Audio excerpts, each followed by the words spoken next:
en gerencia en seguridad y salud en el trabajo y es profesional de la División de Salud y Seguridad del Trabajo de la Universidad en la sede de Bogotá. Hoy nos acompaña con la charla de cuidado de la salud física y mental en el trabajo en casa. Vamos a encontrar la presentación en el listado de personas, en la sede con Claudia Cristina Arias. Ahí encontramos una pantalla y todos nos podemos ubicar allí y ahí podemos seguir su presentación. Claudia tiene a partir de este momento, pues el micrófono es todo suyo y bienvenidos. Bueno, buenos días. Gracias, profesora Liliana. Como ella lo decía, yo soy profesional de la Universidad Nacional y en este momento me encuentro trabajando con la División de Seguridad y Salud en el Trabajo en la sede de Bogotá, por lo cual es muy gratificante tener este espacio con ustedes. En medio de la situación y de lo que estamos viviendo, me parece importante que abordemos el tema del cuidado de la salud física y mental en casa, porque no es tan fácil estar en casa como creíamos que iba a ser. Como siempre soñamos que tener trabajo en casa o que hacer teletrabajo iba a ser la maravilla, resulta que nos estamos dando cuenta que de repente no es tan chévere como nos habíamos imaginado, no es tan fácil como habíamos creído. Entonces, considero importante abordar este tema del cuidado de la salud física y mental en casa. Como terapeuta ocupacional, eh, voy a hacerlo desde la aproximación que hace el modelo de la ocupación humana, de cómo el modelo de la ocupación humana ve al individuo que es una persona que se está relacionando, que se está eh, desempeñando en un entorno que hoy es diferente al entorno que habitualmente teníamos. Estamos trabajando en condiciones diferentes y que ve al individuo en el desempeño de su ocupación no simplemente como la profesión, porque la ocupación no es solamente esa profesión en la que nos dedicamos, sino que desde niños tenemos alguna ocupación. El niño tiene la ocupación del juego y va creciendo y el juego también se le suma la ocupación del estudio y cuando crecemos más entonces tenemos la ocupación del trabajo, el desempeño de mis diferentes roles como hija, como esposa, como esposo, como mamá, papá, como hijo. Y entonces todo esto se hace en un entorno específico definido que hoy es diferente. El modelo analiza esta relación entre la persona y el entorno, entendiendo que la persona está compuesta por tres elementos que interactúan entre sí, que son la volición, la habituación y la ejecución. Entonces voy a explicarles rápidamente de qué se trata a grosso modo el modelo. Entonces la volición incluye esta combinación de pensamientos y de sentimientos que se derivan en una causalidad personal y en unos intereses y valores que me constituyen como persona, hacen lo que yo soy. La habituación, que contempla la organización de los patrones de comportamiento que son guiados por nuestros hábitos y rutinas para desempeñarnos en un medio específico. Y la capacidad de desempeño, que es la capacidad que tenemos para trabajar, para desempeñar cierta actividad y que esa capacidad de desempeño está provista por unos componentes físicos, otros mentales y un bagaje de experiencia con el que nosotros contamos, cada uno una diferente. Entonces, ¿por qué traigo el modelo de la ocupación humana? Porque resulta que en medio de una situación como la que estamos viviendo hoy con el COVID-19, donde estamos expuestos de alguna manera al contagio de un virus, donde estamos aislados en nuestras casas, uno o varios de estos elementos que constituyen a la persona desde el modelo pueden verse afectados. ¿Qué tanto se han afectado mis intereses? ¿Qué tanto se han afectado mis pensamientos? ¿Qué tan capaz me siento yo de enfrentar esta situación a la que todos nos estamos viendo enfrentados? ¿Qué tanto me ha impactado positiva o negativamente para desempeñarme en mis roles de una manera efectiva y además para tener el desempeño de varios roles de manera simultánea que no veníamos acostumbrados a desempeñar simultáneamente? Desde esta perspectiva, entonces, creo que es importante reconocer que, si no todos, por lo menos la mayoría de nosotros, hemos experimentado en estos días de aislamiento en casa una serie de sentimientos que normalmente no experimentamos o que no los experimentamos con la intensidad con que de repente se están experimentando hoy.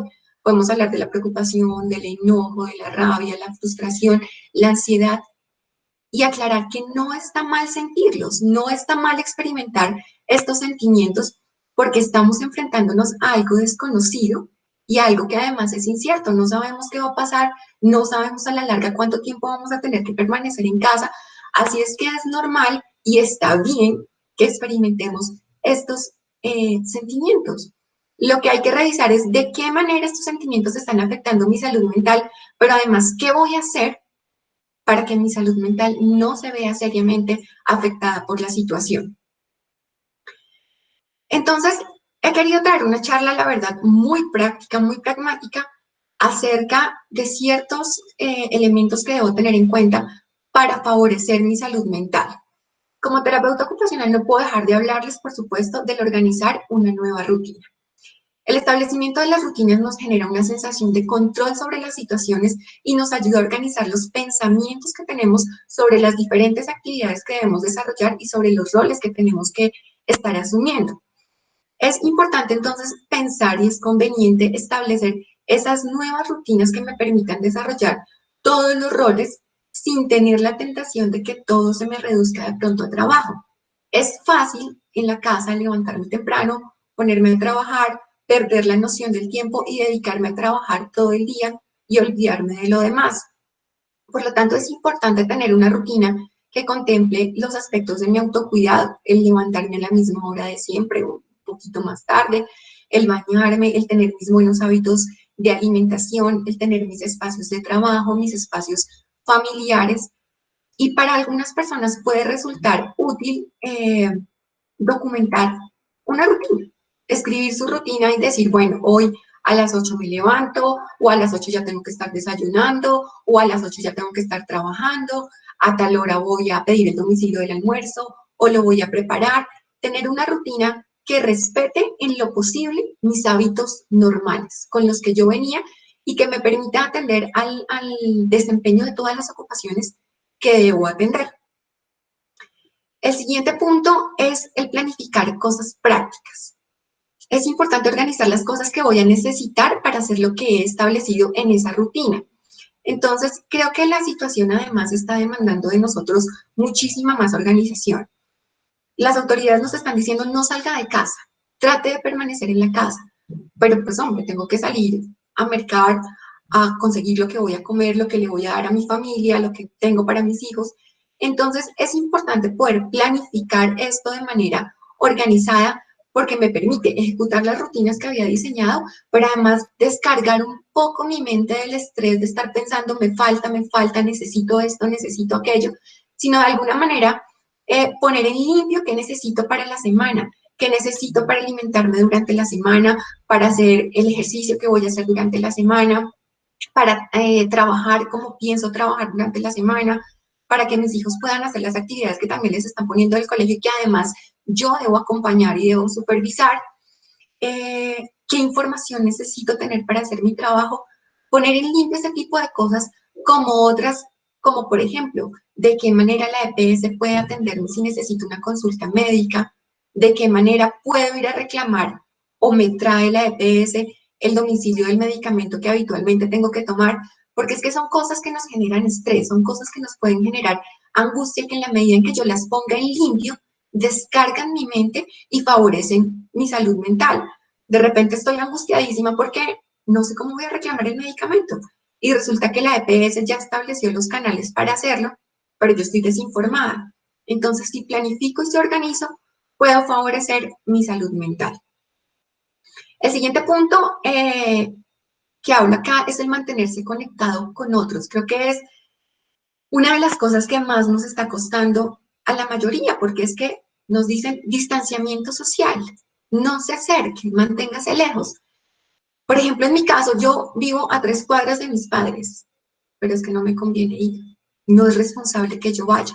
Entonces, ¿de qué manera voy a hacer que este distanciamiento social no afecte mis emociones, sino que de alguna manera me pueda mantener conectado con otros? Entonces, ¿cómo puedo definir encuentros virtuales con mis compañeros de trabajo para no sentirme trabajando como en una isla, o con mi familia o con mis amigos, de tal manera que pueda sentirme saludable en ese sentido? Yo hablo acá en la presentación de tener cuidado como con el tema de las redes sociales. Si yo comparo la cuarentena que me tocó a mí en un apartamento normal con la cuarentena que puede tener una estrella de Hollywood en la casa de playa, pues es bien diferente. Y tengo que tener expectativas aterrizadas que se relacionen con mi realidad y que no me genere frustración.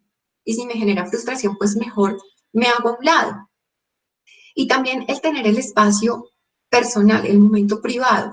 Estamos en casa con las personas que vivimos, estamos 24 horas, 7 días a la semana, no sabemos cuántos días finalmente vamos a estar en esta situación y en medio del estar compartiendo el mismo espacio tengo que lograr generar y tener un espacio para mí, un espacio privado, un momento de soledad que me permita también descansar mi mente un poco y tener un escenario en el que estoy solamente yo porque todos lo necesitamos. Tenerlo para mí, pero además también propiciarlo para las demás personas con las que vivo por su salud mental y por la facilidad de la convivencia.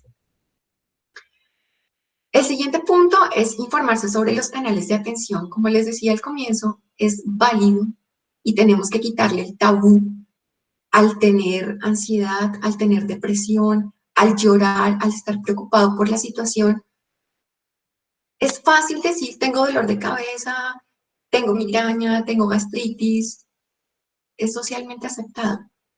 Y tenemos que hacer el ejercicio desde casa nosotros de retirarle el tabú a otro tipo de sentimientos, a otro tipo de sensaciones que también experimentamos, que también son perfectamente normales y sobre las que también necesito ayuda. Como tengo que ir al médico, de repente también puedo necesitar el psicólogo y no está mal y es normal.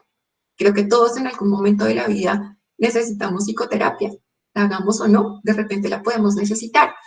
Entonces, entender que esa preocupación efectivamente puede afectar mi salud mental, pero que hay canales de atención que me pueden servir y me remito en este momento a los canales que tiene la universidad, donde a través del área de la salud, de bienestar, a través del departamento de psicología, del departamento de ocupación humana y por supuesto de la división de seguridad y salud en el trabajo, ha generado canales para atender y para apoyar en diferentes aspectos nutricionales, psicológicos, en temas de puesto de trabajo.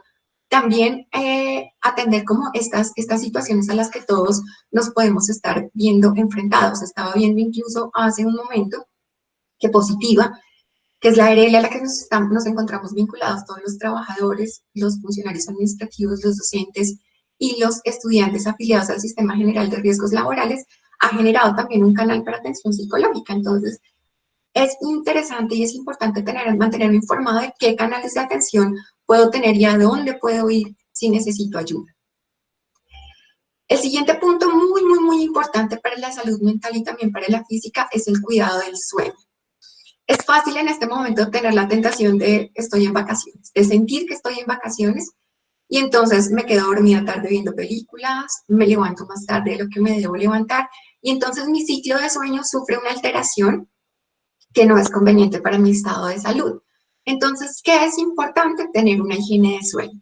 Y en higiene de sueño me refiero al respeto de los horarios para dormir y para despertarse. Lo decía al comienzo, mantener la rutina tan similar a como la traía como sea posible.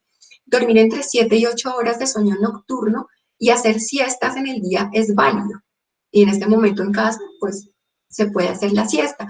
Pero ojo, que estas siestas son siestas de 10, 15 minutos, una siesta al día que no altere mis actividades y que no altere tampoco mi sueño nocturno. Cenar al menos unas 2 horas antes de dormir, dejar de lado el celular al menos una hora antes de irme a dormir. El hábito que puede existir del celular en la cama no es un buen hábito. La luz azul hace que se interrumpa como la producción de melatonina en el cuerpo y eso interrumpe o afecta el ciclo de sueño. Entonces no es conveniente el uso del celular, como si más bien generar un espacio que favorezca el sueño, una habitación oscura, una temperatura agradable, una cama cómoda que favorezca mis patrones de sueño. Un punto adicional es mantener la mente activa. La ocupación es valiosa. Estar ocupados es valioso realmente y recuerden que no me refiero al tema de profesión ni al tema de trabajo. En este sentido, entonces, hago referencia como a poder hacer actividades cognitivas que sean diferentes a las que normalmente hago.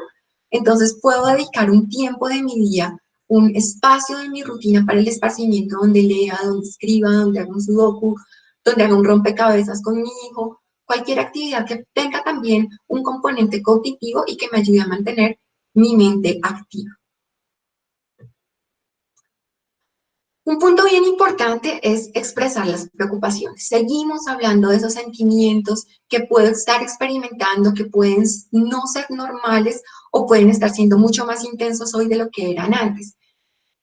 Está bien, nos pasa, nos puede pasar y es necesario poder tener la posibilidad de expresar esos sentimientos y de pedir además que los otros lo expresen, porque es que yo puedo estar viendo en mi casa que el comportamiento de las personas con quien vivo está cambiando, algo está pasando en ellos. También es necesario ser canales dispuestos a escuchar y atender esas inquietudes de otras personas, como también yo poder expresar esas cosas que me están generando preocupación. Si no tenemos el suficiente apoyo con una persona cercana, bueno, hay otras líneas de apoyo psicológico como las que les estaba contando antes, a las que se puede recurrir y que es valioso y muy positivo. El cuidado del cuerpo. En casa a mí me pasa. En la oficina tomo mucha agua. Todo el tiempo estoy tomando agua, pero en la casa no. En la casa se me olvida que hay que tomar agua. Entonces se trata de estar muy atento como a qué debo tener en cuenta para cuidar mi cuerpo. La alimentación, qué tipo de alimentación debo tener. Cuando salgo a mercar, ¿qué merco? ¿Merco un poco de dulces, galletas, embutidos? ¿O estoy realmente teniendo una alimentación saludable? ¿Estoy teniendo unos hábitos de alimentación saludable? ¿Me estoy hidratando correctamente? ¿Estoy generando un espacio para hacer actividad física? ¿Me estoy permitiendo de repente, como estoy en casa, consumir bebidas alcohólicas? Lo que no podía hacer en el trabajo lo estoy haciendo acá. Habría que revisarlo. Consumir drogas. Revisar esto de tal manera que estemos pendientes y atentos al cuidado del cuerpo. Un tema bien importante es mantenerse atento a los sentimientos difíciles. Comprender qué estoy sintiendo. Hay que identificar cuáles son esos sentimientos, ponerlos en limpio. Me estoy sintiendo triste, me estoy sintiendo angustiado, me estoy sintiendo preocupado, estoy teniendo ansiedad. Hay que ponerlo en limpio, poder mantenerme al tanto de esos sentimientos y darles manejo. Mirar de qué manera me estoy enfocando en lo que me debo enfocar o no, y además darle manejo. Comprender, por ejemplo, que si estoy ansioso, bueno, ¿qué me está causando esa ansiedad? ¿Qué es lo que me causa esa ansiedad? ¿Y cómo puedo de pronto manejarlo para que la ansiedad sea menor? ¿Cómo puedo poner en limpio esos pensamientos ansiosos y reemplazarlos por otros de tal manera que al modificar mi mente, mis sentimientos y mi actuación también se modifiquen? Es interesante tener un tiempo para las preocupaciones. Este es el tiempo que voy a dedicar a pensar en lo que me preocupa. Lo pienso, lo analizo, intento los mecanismos de resolverlo y lo suelto, porque no me puedo quedar todo el tiempo rondando sobre los pensamientos que me generan ansiedad, porque definitivamente no va a contribuir con mi salud mental. Cambiar el enfoque de mi mente de pronto en esos momentos difíciles, sentarme, respirar, concentrarme en otro tema y ocuparme. Creo que la ocupación es terapéutica. El estar ocupado es terapéutico. De repente es el momento para encontrar un hobby, algo que abandoné que puede ser chévere. Controlar la información, la cantidad y la calidad de la información. ¿Hasta dónde necesito estar tan informado? Los noticieros están como el de las 7, yo no sé, el de la mañana está como desde las 5 de la mañana, el del mediodía está desde las 12:30 como hasta las 3 y el de la noche desde las 7 como hasta las 9 y luego viene otro. Es una cantidad de información que hasta qué punto me conviene estar todo el tiempo bombardeando mi cerebro de esa información. Hasta dónde me sirve, me alimenta y me conviene saber cuántos muertos puso España hoy. De repente no sea tan necesario y no me esté contribuyendo en nada. No estoy hablando de aislarse, por supuesto, tenemos que conocer las cifras, tenemos que conocer la realidad del entorno en el que nos estamos moviendo. Pero hasta dónde limito eso y me remito además a canales de información confiables, no necesariamente el noticiero, las páginas del ministerio, las páginas del gobierno, información más concreta y confiable que no bombardee tan fuertemente mi cabeza. continuar haciendo las cosas que me gustan. Nos quejamos todo el tiempo de que no tenemos tiempo. De repente ahorita, por lo menos el tiempo que utilizamos para desplazarnos al trabajo o al estudio, ya no lo estamos utilizando. Puede ser tiempo que nos sea útil para hacer esas cosas que nos gustan hacer y que habíamos abandonado y que también constituyen una ocupación que nos puede ayudar. Tener espacios de relajación. Es importante también que consideremos esa parte espiritual nuestra. No solamente somos mente, no solamente somos cuerpo, sino también hay una parte espiritual que para muchos puede ser muy valiosa y muy importante. Entonces, ¿qué tiempos tengo para relajarme? ¿Qué tiempos tengo de repente para tener espacios de oración, si es que es lo que me interesa, para tener espacios de relajación, si es que es lo que me conviene y lo que me sirve? Lo importante es tener presente ese espectro, esa área emocional que también hace parte de nosotros. Estos son como, digamos que los tips más importantes que encuentro para compartirles. Y quiero acá remitirme en esta diapositiva a algo que la profesora Olga Beatriz utilizaba ayer en su presentación y que me pareció hermoso, concreto y valioso. Entonces, me voy a dar el permiso de leérselos. Hace parte de un trabajo realizado por la profesora Ana María Gómez, terapeuta ocupacional de la universidad, el año pasado, con población carcelaria, en un proceso que hicieron de resocialización. Desde el punto de vista de la libertad, su pérdida implica dos cosas: desocupación en su actividad anterior y el cuestionamiento de si esta forma de vivir es realmente vida. Es evidente que sin libertad se tienen dos alternativas: o se ocupa en algo o se pierde ese aliciente de vida. Cuando se busca ocupación, se buscan alternativas que nos sustraigan del problema, de la pérdida de la libertad y de los derechos como personas civiles. Todo esto lleva a distraer la atención hasta las actividades valiosas que hagan olvidar esa pena que se siente en la pérdida de la libertad.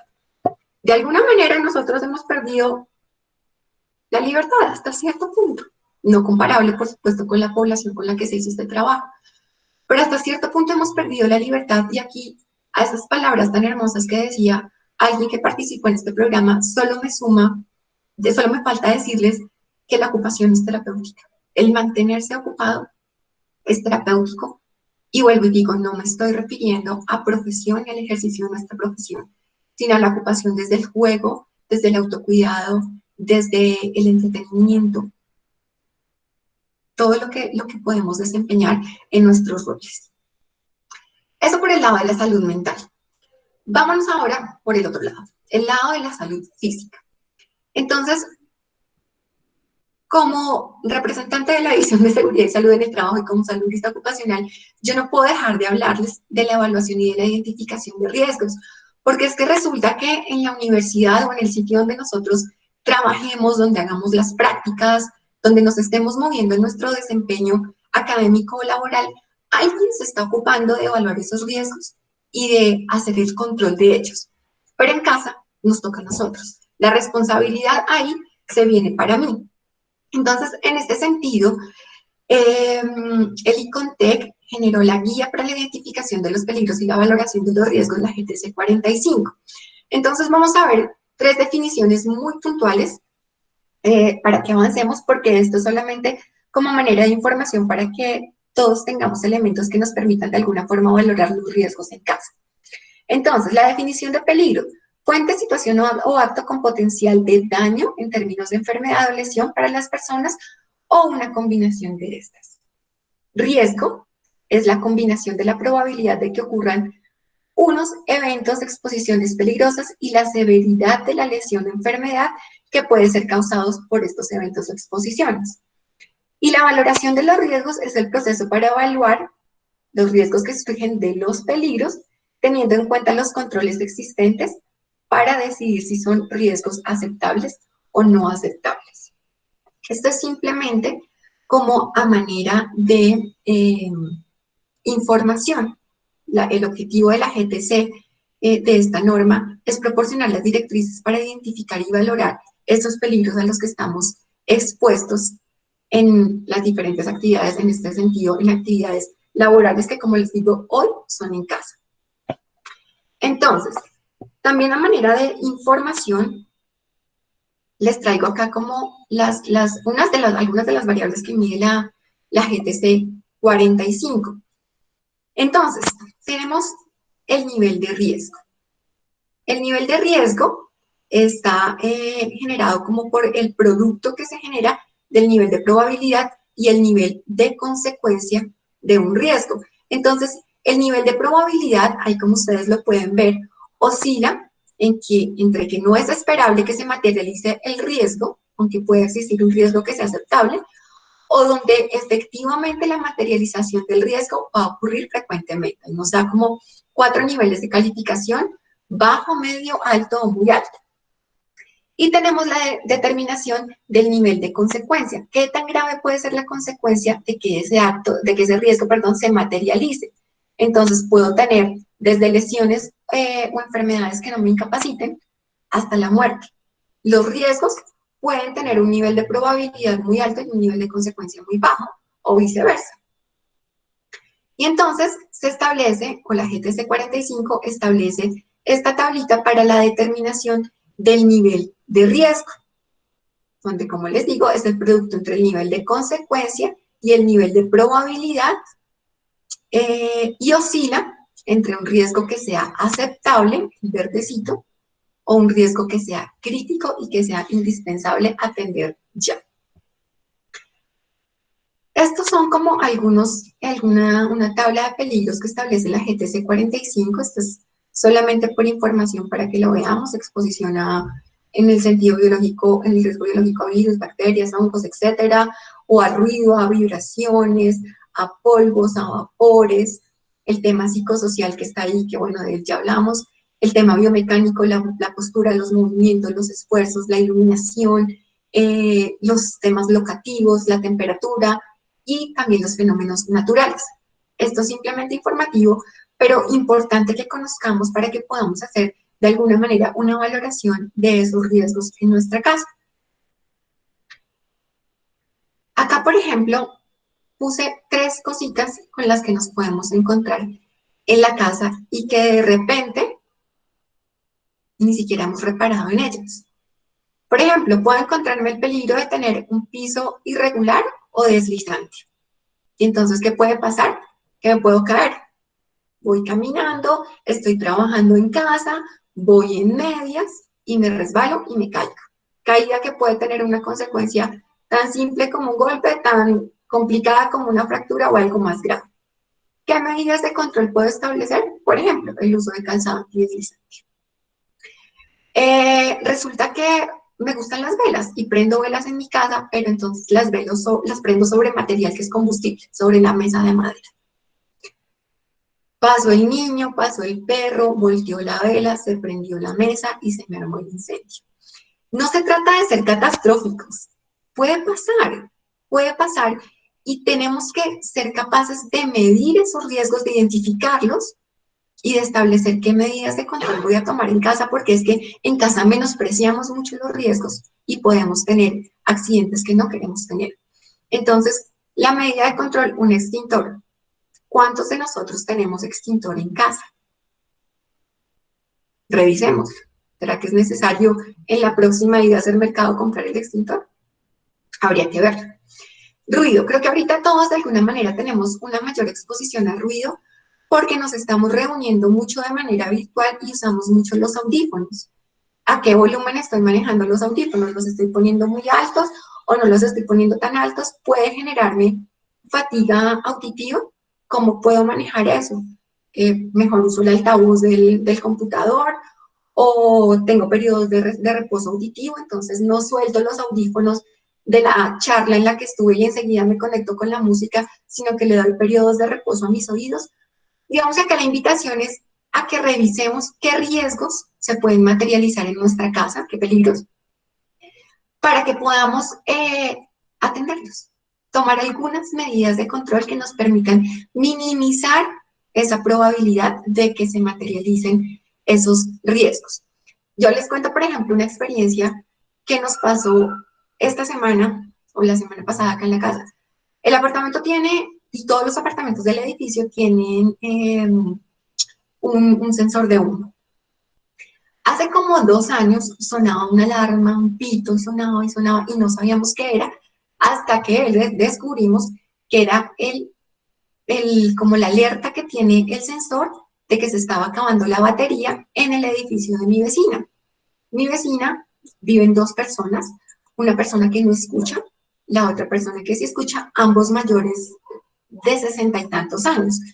Y entonces ellos no se habían dado cuenta de que estaba sonando el pitico. Cuando descubrimos que era, bueno, mire, lo que pasa es que se le acabó la batería a su extractor, perdón, a su sensor de humo, compre esta batería, yo se la ayudo a reemplazar. Le ayudamos a la vecina efectivamente en el reemplazo de la batería, dejó de sonar el pito, todo siguió normal. Cuando la semana pasada se disparó la alarma del sensor de humo de ella. ¿Qué pasó? Estamos en distanciamiento social, no en aislamiento social, y no me puedo olvidar del entorno en el que me estoy moviendo.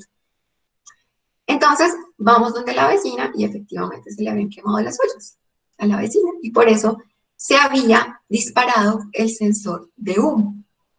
Entonces, ¿qué hubiera pasado si en el momento anterior, cuando la batería se le acabó, no hubiéramos estado como en comunidad atendiendo la situación, atendiendo que son dos personas mayores, no nos hubiéramos dado cuenta de pronto que ahorita había un humo en la casa de ella por alguna razón? Y resulta que es que si se le incendia el apartamento a mi vecina, el mío pronto también sufre. Entonces, es una responsabilidad mía en mi casa, pero sin olvidarme del entorno en el que me estoy desenvolviendo. Acuérdense lo que hablábamos al comienzo, la persona desenvolviéndose en un entorno. Bien, desde mi profesión entonces les voy a hablar enseguida un poco más de mantener la salud física desde el tema biomecánico. Entonces, desde el puesto de trabajo, nos tocó a todos venir y armarnos un puesto de trabajo en la casa.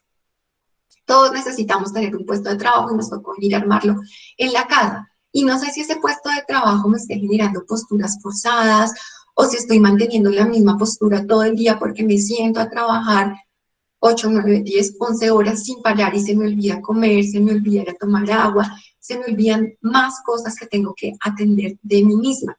Entonces, enfoquémonos un poquito en ese tema del riesgo biomecánico y de la organización del puesto de trabajo.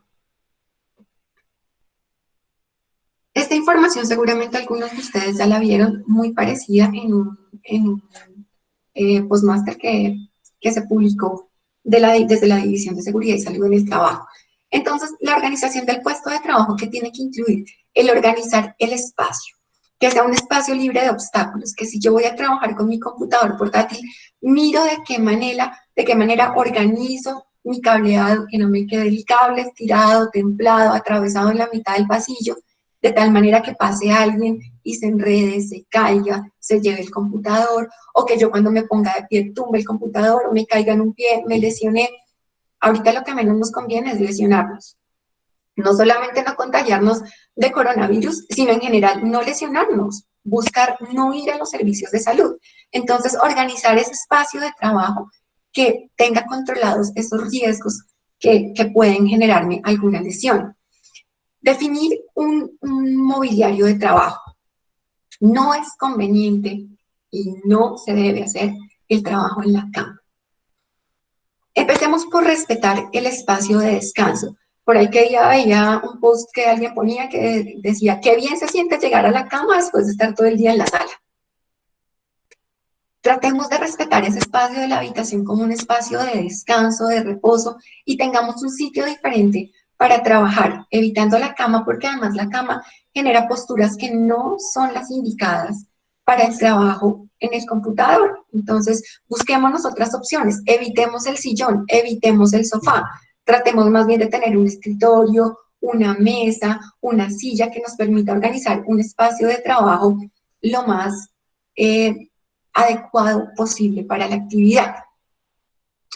Y también organizar ese puesto de trabajo de tal manera que favorezca mi postura. No es solamente tener el puesto de trabajo por tenerlo, no se me cayó algo, no es solo tener el puesto de trabajo por tenerlo, sino tener ese puesto organizado. ¿Cómo lo organizo? ¿Cómo organizo el comedor de tal manera que me sirva para trabajar? Entonces, acá están como algunos de las posturas, de los elementos de referencia para la postura. Entonces, cabeza y cuello debieran estar en una posición recta frente al monitor. La espalda apoyada en la silla y con los codos cerca del cuerpo, buscando también además que los antebrazos estén apoyados cuando voy a digitar. Tener las articulaciones de cadera, rodilla y cuello de pie en un ángulo recto de 90 grados y los pies tenerlos completamente apoyados en el piso. Me pongo una esta y tapabocas y le echo para las matas. Les voy a pedir, por favor, porque alguien tiene el micrófono abierto, que lo cerremos para que no tengamos interrupciones. Entonces, continuemos, tener los pies completamente apoyados en el piso. Si no tengo el descansapiés, no importa, una caja, una butaca pequeñita me puede servir. Y tener el monitor a una distancia más o menos entre 50 y 70 centímetros y que el borde superior de la pantalla esté a la misma altura que mis ojos para evitar este tipo de posturas que empiezan sí o sí a generar síntomas. Entonces, esto es en términos generales la postura de referencia que yo debiera tener para trabajar en el computador. Y entonces, en la vida real, ¿cómo hacemos eso? Yo les voy a mostrar acá lo que tuvimos que hacer en mi casa, por ejemplo. Acá en las fotos del antes, digamos que aquí se me coló el cojín antes de, pero esta silla, que es un regalo, no da soporte, un adecuado soporte lumbar. Además, el monitor estaba abajo y entonces miren ustedes la postura acá en cuello y miren la ausencia de apoyo para las muñecas y los antebrazos. Aquí lo pueden ver también. ¿Cómo resolvimos esto? Esto ya lo teníamos resuelto desde antes. Teníamos un soporte para el portátil, un teclado externo y un mouse externo. Y el cojín de la sala que me sirve aquí para dar apoyo lumbar. Entonces, si ustedes se dan cuenta, mejora la postura un montón de cómo estaba originalmente a cómo está organizada hoy. Tuvimos que hacer 2 estaciones de trabajo en mi casa, además. Entonces, acá está la segunda. En esta, el computador es más pequeñito. No utilizamos el estudio con todos los implementos que de repente podíamos tener. Y entonces, veníamos trabajando así. La espalda, lejos del espaldar, porque es que hay que agacharse lo suficiente para ver el monitor. Sin la postura correcta acá en los brazos. Acá se ve también el tema de la espalda. Entonces, ¿qué nos tocó hacer? Un día de salida a mercar, en el supermercado aprovechamos para comprar teclado y mouse externos porque no teníamos 2 juegos, teníamos solamente uno.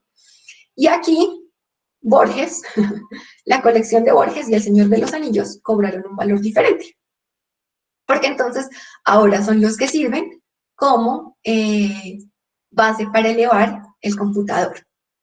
El cableado está allá sobre la silla y en el guardaescobas está pegadito a la pared para que no quede atravesado y no me genere algún riesgo. Entonces, estos son como el tipo de adaptaciones que nosotros podemos hacer en casa con o sin elementos, con los mejores o con los no tan buenos, con lo que tengamos en casa. Tenemos que ser lo suficientemente creativos de tal manera que logremos en la medida de lo posible tener esta postura de referencia. Pero además de eso, no se me puede olvidar el tema de las pausas activas. Tengo que estar realizando pausas activas y la indicación de las pausas activas es hagámoslas al menos 5 minutos cada 2 horas de trabajo.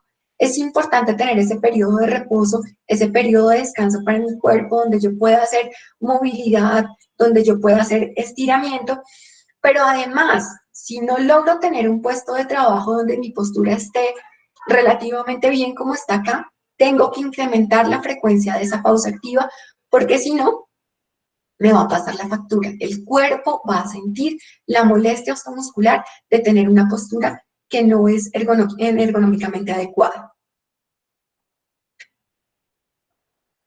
Esto es entonces lo que les quería contar desde la salud física y muy desde mi enfoque de terapia ocupacional y de seguridad y salud en el trabajo.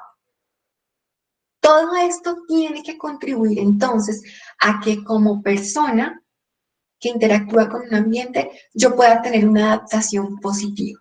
En la medida en que pueda tener una adaptación positiva, voy a poder desempeñarme en el ejercicio de mis roles, en este entorno que hoy es diferente, en esta situación que hoy es diferente, con estos sentimientos que hoy son diferentes. Buscar la adaptación positiva a través de todos estos elementos que les he venido comentando. Mencionarles también que la División de Seguridad y Salud en el Trabajo, junto con el Departamento de la Ocupación Humana, hemos venido dando esfuerzos, estamos tratando de organizar diferentes mecanismos de acción para poder trabajar conjuntamente desde la seguridad y salud en el trabajo, desde el departamento, para favorecer y para tener un poco más de acercamiento, una medida más de acercamiento a los funcionarios, a los docentes y administrativos de la universidad, y a los estudiantes que se encuentran afiliados al sistema de riesgos laborales. Entonces, estamos buscando ese mecanismo y ya venimos desarrollando algunas acciones conjuntamente para poder unir esto tan chévere que es tener la academia de un lado y la parte administrativa y lo que nosotros tratamos de hacer de otro lado, unirnos como universidad y trabajar mancomunadamente hacia el mismo objetivo. Y no me puedo ir sin dejarles la cuña de lo que la División de Seguridad y Salud en el Trabajo está haciendo también. Hemos generado esta publicación, seguramente algunos de ustedes la vieron en sus correos electrónicos, diferentes canales de atención, diferentes canales de atención para diferentes cosas que pueden ser inquietudes suyas desde lo laboral. Atención psicológica desde lo psicolaboral, no hacemos atención en crisis, para eso hay otros canales, pero sí atención desde lo psicolaboral, atención sobre el manejo de voz, ayuda en el manejo de la voz que todos estamos desgastando tanto, organización en el puesto de trabajo, les hemos dicho si quiere, mándenos las fotos y yo le asesoro de qué puede mejorar y cómo puede mejorarlo, el reporte de los accidentes y el reporte de los diferentes síntomas de enfermedad. Para eso generamos una encuesta, entre otros elementos, donde usted nos puede contar cómo se está sintiendo y nosotros de vuelta lo llamamos y le damos una asesoría para el manejo de esos sentimientos, para el manejo de esas molestias físicas que de repente están representando todo ese desbalance que hay entre la volición, la habituación y la capacidad de desempeño hoy en medio de la situación que estamos viviendo y del aislamiento que estamos viviendo. Entonces, esto es todo, profesora Liliana, no sé, estamos atentos a las preguntas. Sí, Claudia, estamos atentos a las preguntas. Les pedimos a todos los participantes, quienes tengan alguna inquietud, duda, pregunta por hacernos, la pueden hacer a través del chat y las iremos respondiendo. Muchísimas gracias por esta excelente charla útil para todos en este momento. Creo que todos vamos a partir de hoy a revisar nuestro puesto de trabajo y hacer las respectivas correcciones. Sí, señora, esa es la invitación, a que nos empoderemos un poco, a que velemos por nuestro autocuidado y bueno, estamos también nosotros dispuestos a atender las inquietudes que tengan y ayudarlos en lo que necesiten. Aquí hay un comentario que me parece que lo hace Juan Ignacio, que dice que cree que gran parte del desafío es concebir la casa como un sitio de trabajo y en esta medida hacer lo que corresponde con las medidas preventivas mencionadas y dejar de hacer algunas cosas habituales de la casa. Eso me parece una importante reflexión. Sí, señor.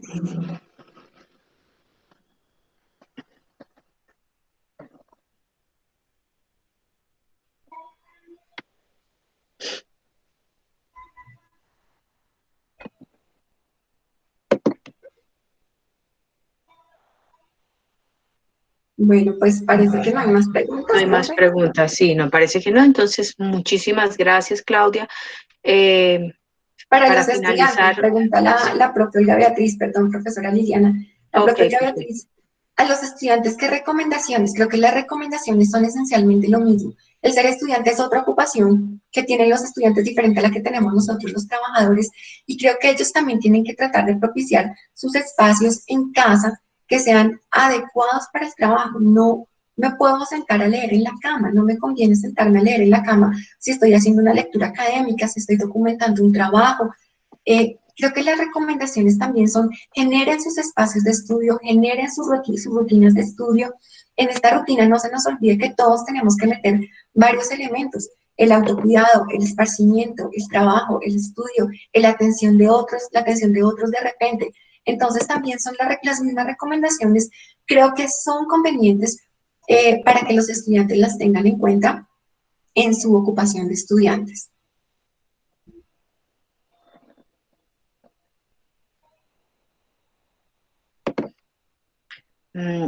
Creo que ahora valoramos mucho más nuestro trabajo en casa, nuestro trabajo fuera de casa, dice Jacqueline Cuellar. Sí, queríamos estar mucho haciendo trabajo en casa y como que no es tan chévere. Sí. Muy bien, Claudia. No veo más preguntas. Muchísimas gracias por esta charla realmente oportuna. Me gustaría que nos regalara una conclusión final para terminar nuestra sesión y decirles a todos que están cordialmente invitados a las 5 de la tarde a la charla de encierro y relaciones entre padres e hijos, para que todos continuemos participando en este espacio que la Facultad de Medicina nos está brindando a través de Salud UNAL contigo. Bueno, pues, profesora Liliana, gracias al Departamento de la Ocupación Humana por esta invitación que le hace la División de Seguridad y Salud en el Trabajo, gracias por este espacio. Creo que es una invitación a empoderarnos un poco de nuestra salud mental, a empoderarnos de nuestra salud física, a ver qué tipo de cosas son las que nos están afectando y de qué manera puedo yo ejercer algunos controles que me permitan mitigar un poco el riesgo y el impacto que está teniendo la situación actual en mi salud física y mental. Y de nuevo invitarlos a que nos consulten en seguridad y salud en el trabajo, lo que necesiten, estamos dispuestos a atender sus inquietudes, como muchas otras áreas también de la universidad lo están haciendo. Muchas gracias por acompañarnos. Muchas gracias por su participación y por tan excelente presentación.